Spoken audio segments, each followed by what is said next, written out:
Aprivano il portale del genitore che da quest'anno scolastico gestisce il servizio mensa per i quasi 7.000 bambini iscritti a scuole dell'infanzia e primarie del comune di Vicenza e segnavano assente il figlio per non pagare la mensa quel giorno.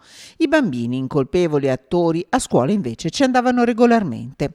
3 i casi scoperti in città in un'unica scuola, diverse le segnalazioni su cui i funzionari dell'assessorato stanno facendo luce.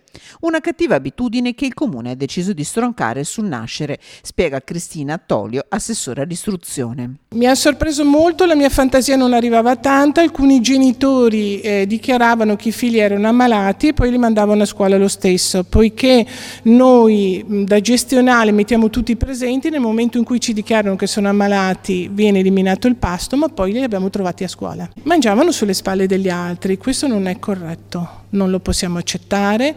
Lo chiamo benevolmente imbroglio e su questo noi saremo attentissimi e presenti. Pochi casi, abbiamo altre segnalazioni per cui prima che la cosa diventi virale noi interveniamo. Un metodo che funziona, quello del portale del genitore. Il 99% delle persone ha capito, però non è frutto solo del portale, ma di un lavoro che è cominciato l'anno scorso, dove solo il 67% pagava quando mi sono insediata io.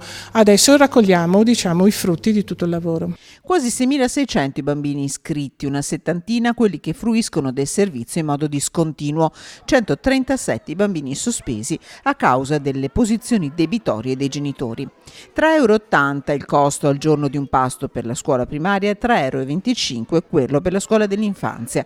Previste anche molte agevolazioni, spiega l'assessore che ricorda. Non abbiamo mai chiuso le porte a nessuno, se uno con onestà, con correttezza viene a dirci il grave problema che lo affligge, lo aiutiamo e lo sosteniamo. Quante persone sono venute in questo anno e mezzo? In 15 mesi solo una famiglia.